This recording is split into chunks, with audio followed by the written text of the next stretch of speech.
Earlier this year, in January, the United States designated the Wagner Group as a, quote, transnational criminal organization, imposing new sanctions on that group. The Wagner Group, which now claims control of the Russian city of Rostov-on-Don, is an entity you've likely heard about throughout Russia's war effort in Ukraine, but you may not know exactly what it is. The White House says the Wagner Group is in part a, quote, criminal organization that is committing widespread human rights abuses. The Wagner Group is also linked to Russia. It has essentially been a private mercenary militia force for hire under Russian control, but technically it operates outside of Russian law. The group's founder is this guy named Yevgeny Prigozhin. He's now leading what appears to be an armed rebellion or a coup against the Kremlin. Now, he's got close ties to Vladimir Putin. He was actually nicknamed Putin's chef. Not really a chef, he was a caterer. He first came about back in 2014. He played a role in Russia's invasion of the Donbass in eastern Ukraine and Crimea. He's also got experience on behalf of Russia in conflicts in Syria, Libya, and elsewhere. Now, the Wagner Group has a reputation for being inhumane, committing human rights abuses and atrocities, according to the UN and human rights organizations. That's continued in the war in Ukraine, where, according to the White House, Wagner at one point commanded roughly 50,000 troops, playing a vital role in Russia's war effort, although only about a quarter of the force is actually trained and are contracted as mercenaries. The rest are made up of newly recruited Russian convicts. That said, Wagner has also suffered tremendous losses fighting in Ukraine, but with all this comes power. And as we are now seeing play out, Prigozhin has been rather brazen in publicly speaking out about the Kremlin's military failures in Ukraine, offering harsh criticisms for top-ranking officials, including the defense minister Sergei Shoigu and the leader of Russia's forces in Ukraine, the chief of staff, General Valery Gerasimov.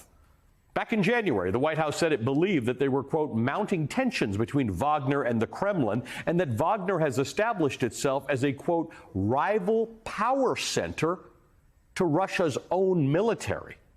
Joining me now is Colin Clark. He's the director of research for the Soufan Group. He's also a senior research fellow at the Soufan Center. He's an associate fellow at the International Center for Counterterrorism at The Hague. He's the author of numerous books, including Terrorism, Inc., The Financing of Terrorism, Insurgency, and Irregular Warfare.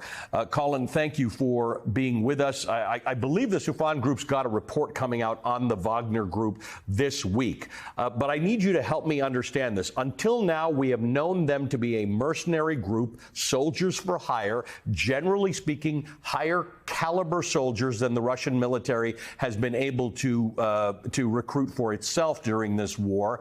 But what has happened now? Is this, in your opinion, some sort of an armed rebellion or a coup? Yeah, thanks for having me, Ali. It totally appears to be a coup set in motion by this growing dispute between Prigozhin and senior Russian military leaders. Up until now, Prigozhin's been careful not to threaten Putin directly. Now seems he's crossed that line. We're in a kind of full-scale civil conflict. We've got Chechen units coming in to fight against Prigozhin's forces, so it's a total mess. But there are serious implications for what happens next in Ukraine, because Wagner's been really the muscle behind a lot of the territorial gains, including in Bakhmut. But further afield, as you mentioned earlier, Wagner is active and present in Syria, Libya, Mali, the Central African Republic, Sudan, Venezuela, and many other places. So with this conflict, what happens to Russian influence in those countries if Wagner is no longer a viable entity there? So one of the things that Richard Engel did a couple of weeks ago is he was in the Central African Republic demonstrating how Wagner actually prefers to work in some of these other places. They seem to like to work clear of the Russian military. They seem to like to get paid the way they get paid. Is Prigozhin's beef with Putin about the war in Ukraine? Is it about not getting the equipment that he thought he was supposed to get? Is it about the fact that he has to deal with or answer to people in the Russian military who he thinks are incompetent? Do we know what the beef is here? I think it's all of the above, and Prigozhin hasn't been shy about releasing, these kind of invectives on Telegram, where he's screaming at Shoigu and Gerasimov and making complaints about ammunition. He does want more credit. He sees his fighters as kind of a separate vanguard, an elite vanguard from the Russian military. Feels like he's not getting the support that he needs. And this has all kind of come to a head. Frankly, I'm surprised it took this long. I did see that really excellent report by Richard Engel in the Central African Republic, which also reminds us that Wagner is it's more than a mercenary group. I liken Wagner to a Swiss Army knife. They can do a lot of things. Yes, they can do offensive combat operations. They can guard, provide security to military juntas, but they also have their hands in extractive resources. They can help evade sanctions. They also run disinformation campaigns for various dictators. So this isn't a one-trick pony. This is a really useful tool of Russian foreign policy, which Moscow may no longer have. Colin, let's talk a bit about the likelihood here. What has to happen for Prigozhin to succeed?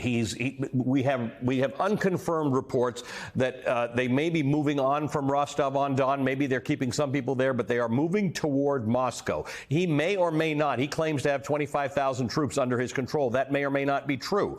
But the bottom line is, for him to succeed against the Russian military, which is amassing in Moscow and major cities around Russia now to protect the homeland, something more has to happen. This guy and his ragtag bunch of mercenaries are not going to overthrow the Russian government unless other generals, other politicians, or popular support joins them. Yeah, you'd have to see large-scale defections from the upper reaches of various kind of Russian elite security services. I think it's highly unlikely that we get to that point. You know, for Vladimir Putin, failure in Ukraine, in the quote-unquote special military operation in Ukraine, is manageable. Failure in Russia itself would be fatal. And so I expect the Kremlin to marshal all resources at their disposal to put down this uprising and to really kind of take a no-holds-barred approach into quashing this rebellion. And things could get very bloody very soon in Russia. And I think, we're all kind of waiting with bated breath to see what happens next.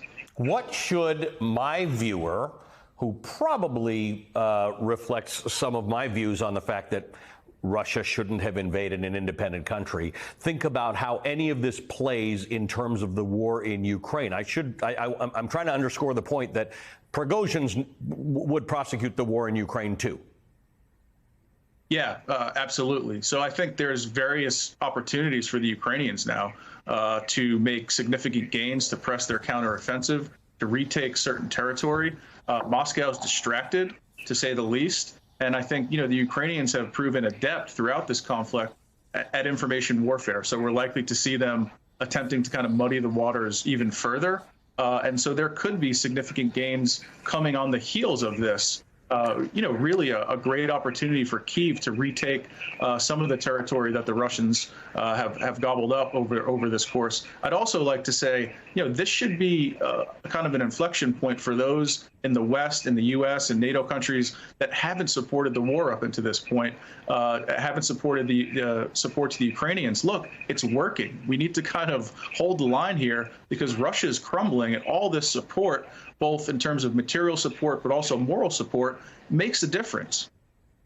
Colin, thanks very much for your expertise. We are now going to, I don't know if you guys can rush this report you're coming out with, but I know you've got a report coming out on the Wagner Group.